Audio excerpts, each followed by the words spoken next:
Using share. Skipton, thank you. Yeah. Great, thank you. So thank you, Kate, for inviting me. I'm going to spend a few minutes, I'm going to whiz through some slides and hopefully leave more time for questions at the end, but I'm just going to assume that people don't know who we are for now. So go back to the beginning if you like. So I'm Angela and I'm the chair of Share Skipton, and we are a library of things essentially. Can I don't know, if people can show of hands, who's come across a library of things before? Quite a few. Okay, that's great. I'm actually just going to, I'm going to have to just minimize you so I can't see you. Oh, have I just messed that up now? Sorry, there we go. Okay, so for those who haven't come across a library of things before, it's a community-based resource where people can borrow things for a short period of time. So it's things that you don't use all the time, but you use occasionally, and things that you're going to need for a relatively short period of time. And what goes into a library of things can be pretty much anything. It's got to be portable. So you wouldn't take a washing machine, for example, but it's got to be things that people can put and carry or take on the bus or put in the back of a car. And what goes into a library of things will vary hugely according to where the library is. So we talked quite a lot in our early days to Buy Out in Headingley.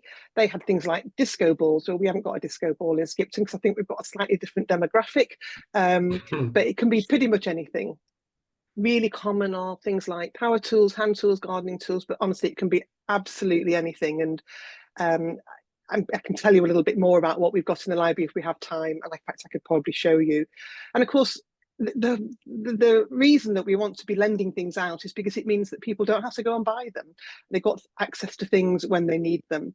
So I mean, there are lots of benefits. One of them is about being cost effective for people. So when they come and borrow something from us, it might be completely free, or it might just cost couple of pounds a week, maybe a little bit more with a few things, but most things are really, really low cost in our library of things anyway. So for individuals, it's very cost effective. The thing that got me into all of this from the beginning and why I got involved in starting it was about, I was trying to do something very local and practical on the sustainability front.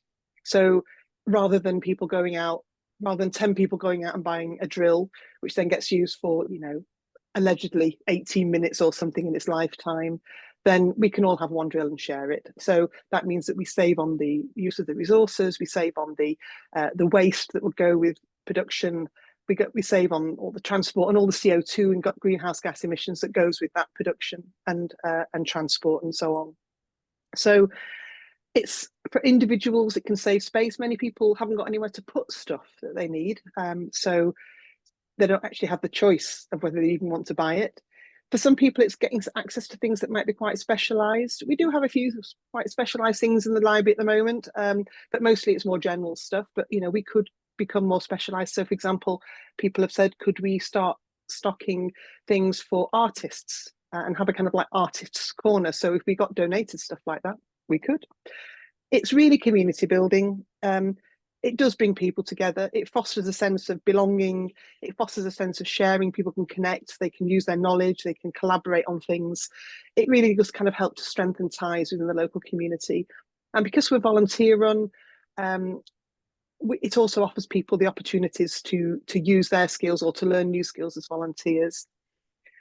Learning opportunities go beyond volunteering. People, we're hoping, will be able to learn new skills. We're planning, when we've got a bit more established, to set up things like skill sharing workshops. So it might be you want to borrow a sewing machine, but you don't know how to use one. So we'll run some workshops and things like that. So we're planning to start with blade sharpening workshops. That's our first one that we're planning to do. So people can learn new skills. So we're promoting lifelong learning and personal development alongside practically having access to things. And also the education and awareness. We're using the fact that we're here to promote a culture of repair and maintenance, responsible consumption, reuse, circular economy, any opportunity we get to promote those ideas, we take them. A bit of history. The concept of a library of things, as I've just described it, has really been around in the UK since 2015. The first library of things was in Frome. We think Share Frome was set up in 2015. But of course, many of you will know that the history of community sharing goes way, way back. So, you know, when I was younger, I really remember toy libraries, tool libraries, borrowing baby things, that kind of thing. So there's always been that kind of sharing around, and of course book libraries, as long as we can all remember.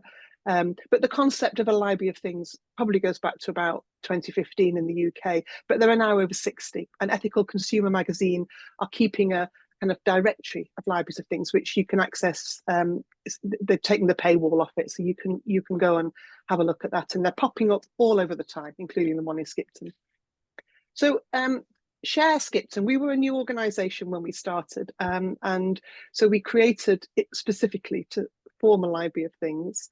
And our vision as Share Skipton is to create a more sharing, sustainable Skipton. And our mission is to establish and run a library of things, establish and run other initiatives to share and repair and to create, and to enable and encourage our communities to share resources, reduce waste, repair, reuse more, and promote a circular economy. So those are our key objects, and we're founded on a set of values which are really built around those three themes: environment, equality and inclusion, and community, creating a strong, kinder, more sustainable Skipton.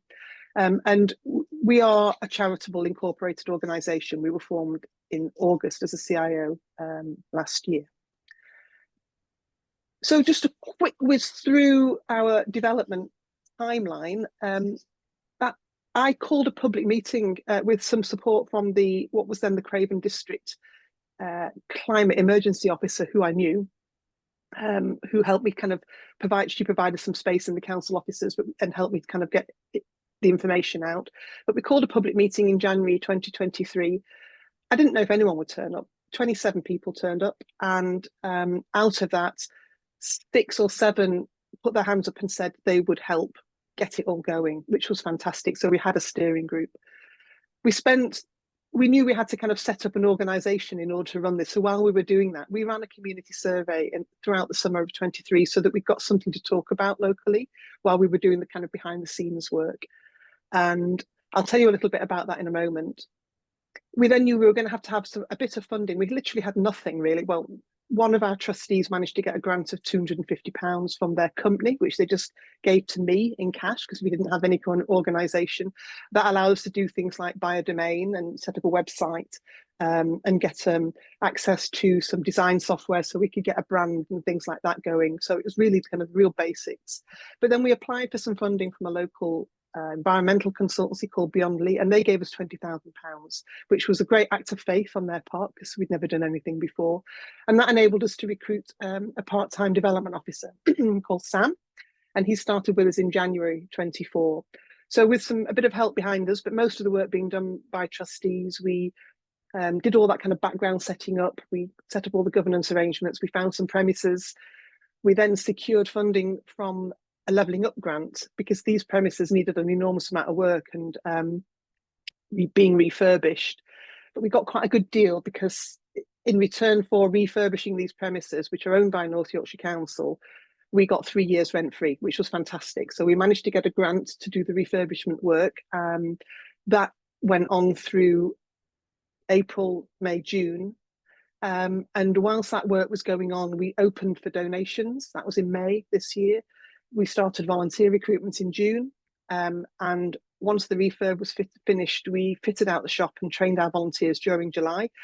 And then we had a soft launch at the end of July, and then we had a grand launch at the beginning of September. So just to give you a feel for how long it took. So from the very, very first concept through to opening our doors, it was about 18 months. I mentioned that we did a community survey, and that was a really important part of our engaging with the wider community and really finding out, did anybody want this? So we used Google Forms to create a survey with a number of questions. We promoted it as widely as we could. We stood on the street, we took part in community events, we had posters, we had stalls in the library, we had displays. We put QR codes up everywhere so people can connect straight through to our website, which is where they could find it. And over the course of about 3 months, we got 140 responses, fantastically positive response. We were really thrilled by the response, but also because people said, you know, 58% said they would be interested in volunteering. 70%, astonishingly, said they were willing to make a financial donation to make it happen. We got lots of ideas of things that people said that they would be interested in borrowing, over 120, but also dozens and dozens of different items being offered for donation to us, which was also great. And luckily, some of those things matched up. 64% said they might borrow every couple of months or more, and 33% once or twice a year. And there were some suggestions of interest in other initiatives, such as repair cafes, skill sharing workshops, and then some ideas came forward, like electric car club, for example.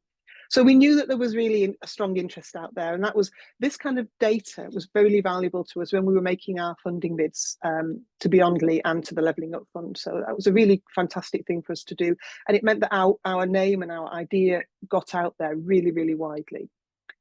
So now the Library of Things, it's really simple.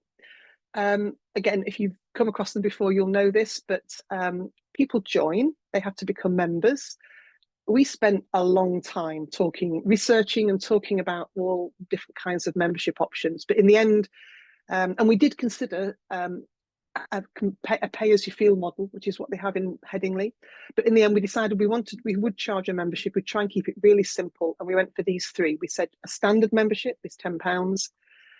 And then if you would struggle to pay £10, you can have a concession membership, and that's no questions asked. And a concession membership gives people 50% off the borrowing fees. And then if you wanted to support us, you could kind of give us whatever you like, but we suggested somewhere between £15 and £50 as a supporter member. And what people get in return for that, as well as access to all our catalogue, is that they get £3 credit into their account for that £10. And if they give us, as a supporter member, if they give us £30, then they'll get £9 credit. It's a £3 for every £10 membership they've paid. And the concessions get the £3 off as well in as credit in their account. And that gives them access to the entire catalogue, which is now about 350 items and growing all the time. So people do not have to be members to browse the catalogue. You can do that online. And I'll, if I have time, Kate, I'll jump into our website and show people how it works. If not, people can do that for themselves. But when people join, they do it all online and they pay online. We do not take cash. Everything has to be done through a card. And we realise that that might be an issue for one or two people, but at the moment, we don't take cash. When people come in to borrow for the first time, we see ID. So we see photo ID and proof of address, but they only need to do that once. We have a borrowing agreement, and by becoming a member, they agreed to abide by that borrowing agreement. And then people are asked to bring things back when they're due, and we lend for a week at a time. If they don't bring things back on time and they don't let us know, then late fees may apply. And we have had a couple of people who've been really slow, like somebody didn't bring something back for 5 weeks, but mostly everything comes back. And if people find they can't get into the shop to return things, they can renew for another week. So we have quite a lengthy borrowing agreement, but in short, we say, please return items clean on the day they're due back from where you picked them up from, and tell us if you've had any problems with them. The other key thing in the borrowing agreement is that people must agree to act within their competency. So they're basically saying to us, I'm capable of using whatever it is I'm borrowing, and I will abide by any instructions and safety guidelines provided. So that's how it works. How have it gone so far? So we opened our doors for the first time on the 27th of July. We're just open 2 sessions a week at the moment, completely volunteer run in terms of our opening, and we open for 3 hours on a Tuesday, 4 till 7, and on Saturday, 10 till 1. We're planning to open from the 1st of December on Thursday mornings as well. And as we get more volunteers, we can increase the number of openings that we have, times that we have. I think when I did this, and it will have gone up since then, when I prepared these slides about a week ago, we had 129 members and 52 people who are prospective members. They've basically signed up as members, but they haven't handed any money over yet. And I think we know that those are people who are interested, but they're going to wait until they want to borrow their first item before actually paying, because then their membership lasts for a year from when they pay. Of those 129, 14 are concession, 13 are supporter, and the rest are all standard. We offer our volunteers, any active volunteers get given a free membership, and 5 of those have taken up that offer. At the moment, again, as of a week ago, we had 338 things in the library. That has gone up since. Of those, only 3 are ones that we've purchased. The rest are all donated. And we've completed 165 loans. And the most popular items, as you can see, are a hedge trimmer, dehumidifier, carpet cleaners, a tree lopper, a sander, and a wallpaper steamer. We've recruited 24 volunteers, plus we've got 5 trustees. And most of those are librarians, but we also use them in comms and marketing. And we've got people who do all our DIY, technical work, repairing things, and importantly, PAT testing electrical items. And we've got one person who looks after our website and who's a digital technician. And in the first 3 months, we've taken £1,500. And we've got some growing reach on our social media comms and through our website. As you can see, those are our numbers there. When I'm talking to people generally across Skipton, I say to them, get involved, be a member, borrow, don't buy, come and volunteer for us, please donate. Or people can lend things. If they don't want to donate them to us, they can lend them. And if they want them back, then they can take them back. So we have a few things that have been lent, but most things are donated. And we ask people to spread the word. And for those who would like any more information, that's our website, our Facebook, Instagram, and our email address. I'm just going to come out of that because I can't see you all at the moment. How am I doing on time, Kate? Is there time to jump into the website or not? I think it'd be great to see the website. Yeah, absolutely. Okay, let me just, I'm going to close that and I'll just come into, this is our website. Can people see that? Can you see that, Kate? Yeah. Yeah, we can see that. Yeah. That's great. Okay. So this is our general website and you can see we have borrow, donate, volunteer. If I jump into the item collection, you can see, it'll just take a second to load. This is our catalogue here. Now there are 2 primary types of lending applications that you can buy into. One is called Lend Engine and one is called My Turn, and we're using My Turn. We started out using Lend Engine, then we heard some things that weren't so great about it, so we switched, but I suspect there's things, pros and cons with both of them, but we're using My Turn. So you can search this catalogue in any way that you like. If you want to borrow something, you have to log in, which I'm just pointing to here. I won't do that at the moment, but if I were to say search for I'll search for a wheelchair. Somebody was asking us for one earlier, and it will bring up all the wheelchairs that we've got. We have got 4 in stock at the moment, and it will tell you about them. This one you can see here is already out and is due back on the 23rd of November, so it tells you it's out. And all the others you can see are available and in stock now to borrow. And you can see the kind of prices that we're charging. The price that we charge is related to its replacement cost, and its replacement cost as on a second-hand basis, so as a used basis, if we've received it on a used basis. So we have to try and work out, if this didn't come back to us, if someone borrowed it and it didn't come back and we wanted to replace it with something like for like, what would the replacement value be? And then our loan cost per week is based on that replacement value. So people can browse and then they can reserve online if they're a member.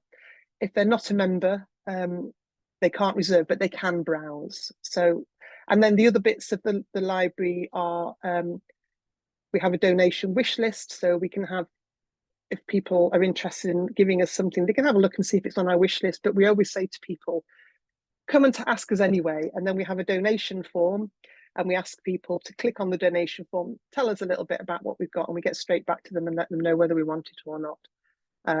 And to begin with, we accepted everything pretty much, and now we're being a little bit more choosy because we're running out of space. We've already got 7 hedge trimmers. We don't want any more hedge trimmers and so on. So we have to kind of start to be a little bit more selective than we were. I'll stop there, Kate, because I can see it's nearly 25 past, and I'll stop sharing. Hopefully that's gone. Angela, that was amazing. I really enjoyed your talk, and I really wish there was something around here because there's a few things on those lists which I would borrow tomorrow if they were available. So okay. That's brilliant. Has anyone got any questions they'd like to ask Angela? I would. Yeah. Great stuff, Angela. Really impressed. It's something I tried doing at my church in Harrogate years ago and never could get enough traction with it. So well done for doing that. My first question is around liability. Did you have did you struggle to get insurance? Were insurers nervous about the risk of loaning out things if things happen to people? We asked a couple of others who they were insured, existing libraries of things, and I have to tell you, libraries of things across the country have been fantastic in sharing information and documents and policies and all sorts of things. So we went with one that was insuring another library of things, and they understood us completely. So no, it wasn't difficult, and they have been really brilliant. So we went through a broker who understood. Yeah. So there are policies out there. There are brokers out there who know about libraries of things. And in terms of cost is about £800 a year at the moment. There are, which I think is quite high, but you know, I suppose there is, and we haven't shopped around. I would say that we might do at renewal, but we had to take it quite quickly. When we were setting up, I just thought we've got to have insurance before we take a step in any direction. As soon as we had our first volunteers working with us, we needed insurance. There are some things they won't insure. We did receive a number of children's car seats in the beginning. We accepted them, and then they said they wouldn't insure us. They won't insure us to have chainsaws. We were given a chainsaw. We've had to get rid of that. And they will insure us to have petrol items. Lots and lots of libraries and things will not accept petrol items, but we have decided we will, because we were offered a fantastic rotavator, which was worth about 800 quid. And we've taken it because, and we checked with our insurers first. So I think you have to go and talk to them if you're unsure. Yeah. When you say the cost is per loan, is that for whatever period of time the person wants to borrow it for, or have you got set periods of time that you loan it's out? a week. That's the cost per week that's on. So people can borrow it for longer, but that's the cost per week. Okay, thank you. Sure. Yes, Bryony. That was absolutely brilliant, Angela. It was really really inspiring how much you've achieved in such a short amount of time. And it was great getting the grant funding kind of initially to get going. Can I ask, do you envisage sort of needing little bits of grant funding periodically going forwards, or do you see a way that it can be sort of financially sustainable? I think there's no way it will be financially sustainable on the kind of fees that we're charging. So we will have to have a grant funding. So we have to cover our core costs, which are rent. And I know we don't have any rent for the next 3 years, but that's because we got a grant effectively to cover it indirectly through the refurb. When that's for 3 years. So in year 4 and 5, we will have to start paying rent, and rent in Skipton is not cheap. So I can't see us being able to earn sufficient through our membership fees and borrowing fees if we remain very low cost. And we are at the low cost end. If we've compared ourselves across the country, and we've deliberately gone low cost, but we haven't gone no cost. And there are some who are no cost who will be completely dependent. So yeah, short answer, absolutely we'll need grant funding. I've got grant bids out at the moment, which I'm crossing my fingers on, because the funding for the worker runs out in January, and he's going in January. So we won't have a member of staff from February. Okay, thank you. Thanks, Bryony. Any other questions? So can I just check, did you say you got charity status before you even started operating? Yes. Wow. It was essential really for us to open a bank account, and without a bank account you can't do anything. We wasted, I think, 3 months trying to open a bank account as a non-registered charity. So we adopted a small charitable but non-registered charity constitution, at our first meeting. That's easy. And then we tried to open a bank account, and we spent 3 months with Metro Bank trying to open a bank account, and it was the bureaucratic nightmare really. And eventually we just thought, this is silly, we're just going to go for charitable status, because that made things easier. Charitable status was very, very easy to get. I can't tell you how easy it was. It came through really quickly. We were expecting it to take ages. It took about 2 weeks, and within 3 days of having charitable status, we had a bank account open with the co-op. I mean, it was that quick, so I would strongly advise anybody who's thinking about this to just bite the bullet and go for charitable status. Yes, Helena. Angela, that was brilliant. Really enjoyed that. Thanks. Do you have a wish list for items? And if you do, how do you let people in the area know what's on the wish list? So we have a wish list on our website. So we do a lot of communications through social media and other forms, mostly social media, but we are using other forms like posters and talks and displays and things. So we're trying to direct as many people as possible to our website and get as many people as possible engaging through our website.